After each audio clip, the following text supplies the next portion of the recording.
نحمدہ ونصلی علی رسولہ الکریم اما بعد فاعوذ باللہ من الشیطان الرجیم بسم اللہ الرحمن الرحیم۔ عزیز طلباء و طالبات، السلام علیکم۔ میں ذیشان کمال سال اول کے اردو کے لیکچر کے ساتھ حاضر ہوں۔ بچوں، اپنی مدد آپ سبق پڑھا جا رہا ہے اور اس کی جو بنیادی باتیں ہیں وہ بھی میں نے آپ کے گوش گزار کر دی ہیں۔ آج یہاں سے پڑھنا ہے کہ انسان کی اگلی پشتوں کے حالات پر خیال کرنے سے معلوم ہوتا ہے کہ انسان کی موجودہ حالت انسانوں کے نسل در نسل کاموں سے حاصل ہوئی ہے۔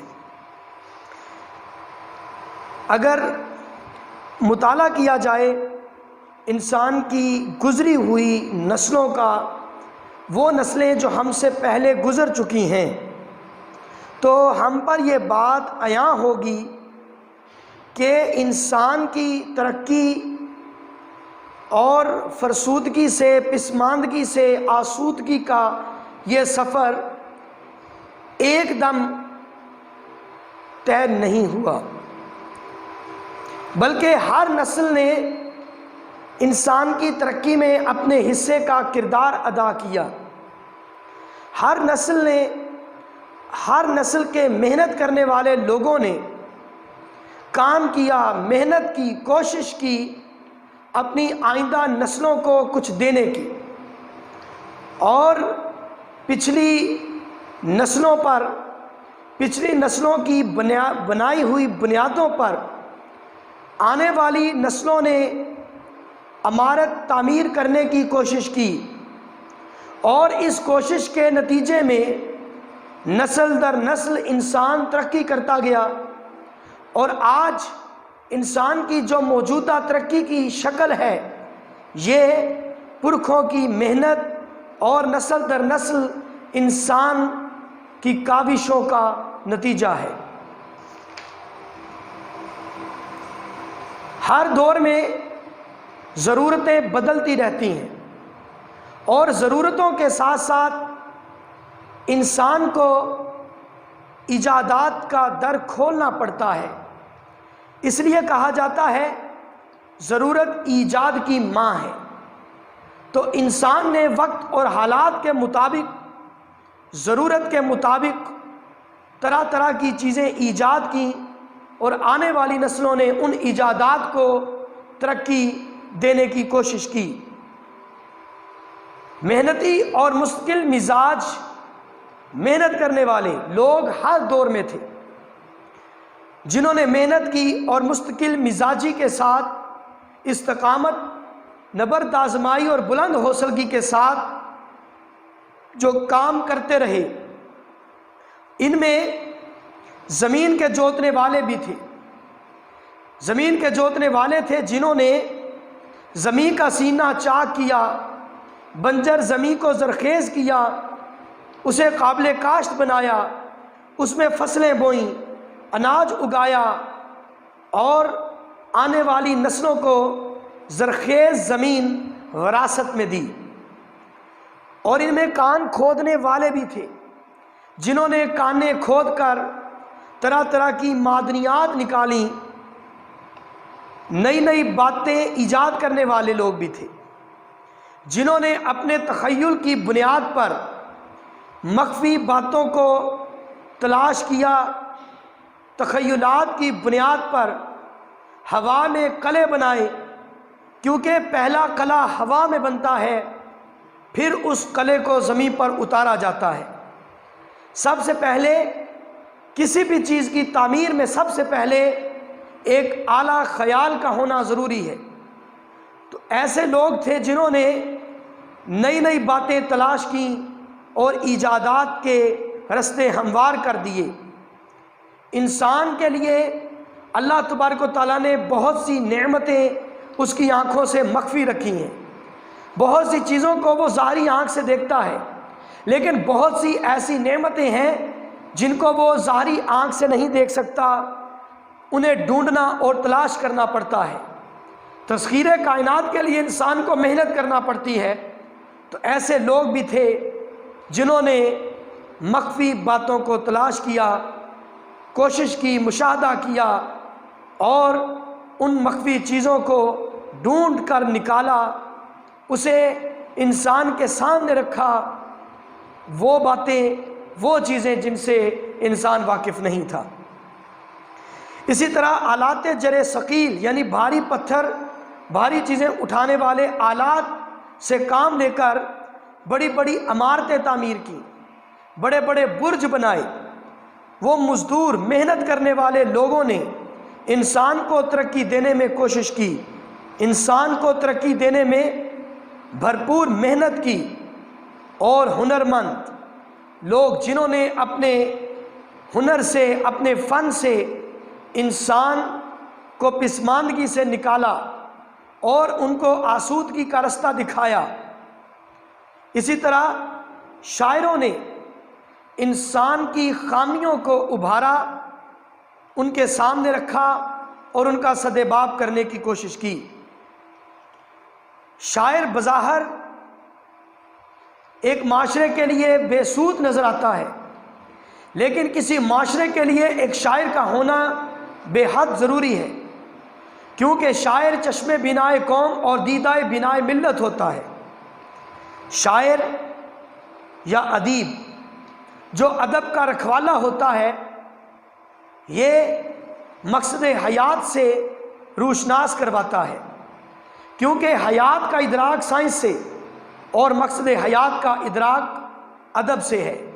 یہ ارسطو نے کہا تھا اور والٹن نے کہا تھا کہ شاعر کی آنکھ ستاروں سے آگے دیکھ سکتی ہے، جبکہ سائنسدانوں کو آلات کی ضرورت ہوتی ہے۔ شاعر معاشرے کی بے حسی کو ختم کرنے کی کوشش کرتا ہے، وہ ایک معاشرے میں موجود لوگوں کے رویوں میں عدم توازن اور بے اعتدالی کو دور کرنے کی کوشش کرتا ہے،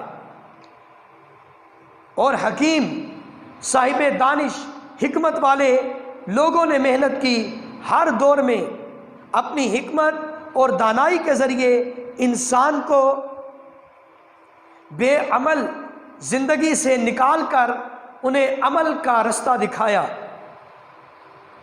اور اس کے علاوہ فلسفی بھی تھے جنہوں نے انسان کو زندگی کا شعور دیا، انسان کو جینے کا سلیقہ سکھایا، انسان کو آداب سے روشناس کروایا، اس کی زندگی کو منظم کرنے کی کوشش کی، اور ملک کا بہترین انتظام چلانے والے اور ملک کو ترقی دینے والے لوگ بھی موجود تھے، جنہوں نے ہمیشہ انسان کو منظم، تہذیب یافتہ اور نظم و ضبط کا قائل کرنے کی کوشش کی۔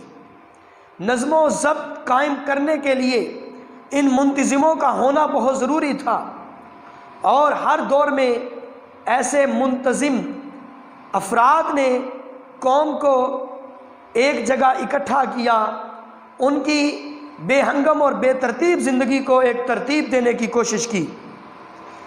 یوں ہنرمند، محنت کرنے والے، باکمال لوگوں نے، ہر نسل کے لوگوں نے محنت کی اور اپنی آنے والی نسل کے لیے ایک بنیاد رکھ دی، اور ایک نسل نے دوسری نسل کی محنت پر عمارت بنائی، اور ہر نسل نے اس عمارت پر محنت کی، اس پر کام کیا۔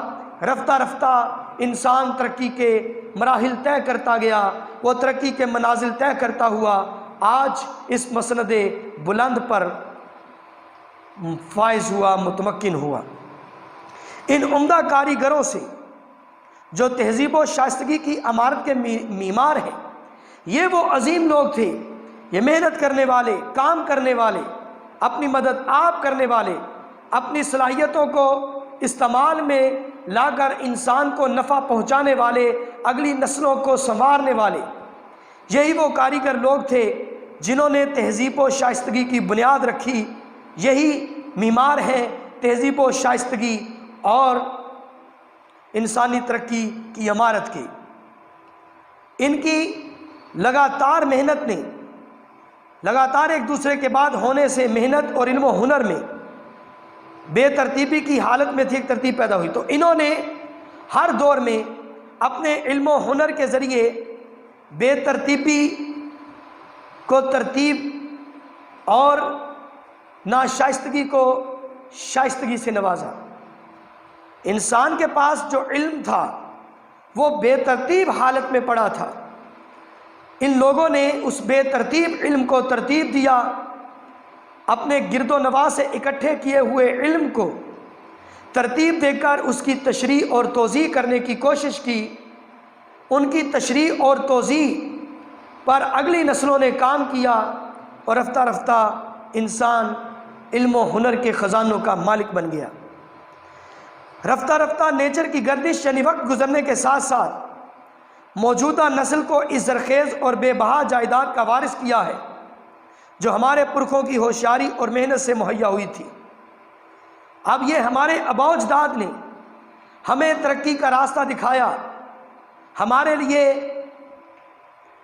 لیے وراثت میں یہ علم چھوڑا جس پر کام کر کے، جس پر محنت کر کے ہم اور بھی ترقی کر سکتے ہیں، ہم اس سے آگے بڑھ سکتے ہیں، کیونکہ پچھلی نسلوں نے اپنے حصے کی محنت کی، اپنے حصے کا کام کیا۔ لیکن انسان کی ترقی ابھی ناکافی ہے، انسان کو ابھی اور آگے بڑھنا ہے، ستاروں سے آگے جہاں اور بھی ہیں۔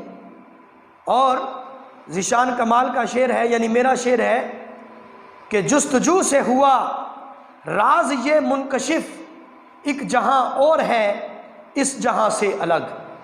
ابھی اور بھی جہاں ہیں جنہیں کھنگالنا ہے، جنہیں تلاش کرنا ہے، لیکن نئی دنیا کو، نئے جہاں کو اور ترقی کی نئی راہوں کو تلاش کرنے کے لیے ہمیں اپنے پرکھوں کے علم پہ کام کرنا ہے، ان کی چھوڑی ہوئی وراثت کو لے کر آگے چلنا ہے، آگے بڑھنا ہے۔ لیکن ہم نااہل ہو چکے ہیں، ہم نے اپنی مدد آپ کو ترک کر دیا ہے۔ سر سید احمد خان کا لہجہ تلخ ہے، لیکن اس میں ایک ناصحانہ انداز ہے۔ وہ نصیحت کر رہے ہیں کہ ہمیں یہ علم اس لیے نہیں دیا گیا، یہ ہنر، یہ فن، یہ وراثت ہمیں اس لیے حاصل نہیں ہوئی کہ ہم اس پر مثل مارے سر گنج یعنی خزانے پہ سانپ بن کر بیٹھ جائیں۔ یہ پرانی کہانیوں کا ایک منظر لیا گیا کہ جس میں خزانے پر ایک بڑا سانپ ہوتا ہے جو خود خزانے کو اپنے تصرف میں لاتا ہے، نہ کسی دوسرے کو اس خزانے کو تصرف میں لانے دیتا ہے۔ ہمارے پرکھوں کا علم خزانہ ہے،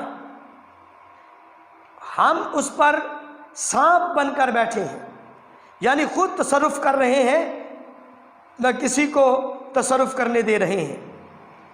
ہمیں صرف اس کی حفاظت نہیں کرنی بلکہ اس پر کام کرنا ہے، اس پر محنت کرنی ہے، تاکہ ہم اپنے حصے کی محنت کریں اور آنے والی نسلوں کے لیے ایک نئی بنیاد رکھیں۔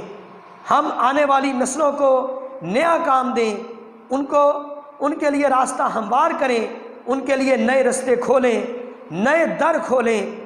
ہم کو دیواروں پر دستک دینی ہے تاکہ وہاں سے در نکل آئیں، یہ ہمارے ہنر کا معجزہ ہوگا۔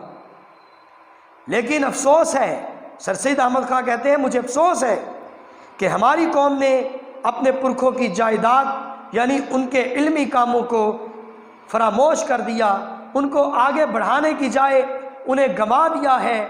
جیسے حضرت اقبال نے فرمایا کہ گنوا دی ہم نے جو اسلاف سے میراث پائی تھی، ثریا سے زمیں پر آسمان نے ہم کو دے مارا۔ آج ہم اس لیے نیچے گرے ہیں کہ ہم نے اپنے اسلاف کی محنت کو ترقی نہیں دی، اسے آگے نہیں بڑھایا، اپنے اسلاف کی محنت کو ہم نے پس پشت ڈال دیا ہے۔ جبکہ جتنی بھی ترقی ہوئی، آج اس کائنات کا جو حسن ہے وہ اللہ تبارک و تعالیٰ کے کن اور اس کے خلیفہ یعنی حضرت انسان کے کن یعنی اس کے عمل کا نتیجہ ہے۔ تو بچوں، یہ سارے جو میں نے حوالہ جات لکھے ہیں، انہیں نوٹ کیجئے اور اس اقتباس کو سمجھنے کی کوشش کیجئے، اس پر مزید خود بھی کام کیجئے، انشاءاللہ آپ کے لیے اس میں نئے آئیڈیاز نکلنا شروع ہو جائیں گے۔ خود بھی آئیڈیا لیا کریں، اپنے اندر سے اپنے آپ میں ڈوبا کریں، خود بھی تلاش کیا کریں، نئی باتیں کھنگالنے کی کوشش کیا کریں۔ اللہ تعالیٰ آپ کے لیے آسانیاں پیدا فرمائے۔ اگلے لیکچر کے ساتھ حاضر ہوں گا، جب تک لیے اجازت چاہتا ہوں۔ اللہ حافظ، خدا حافظ۔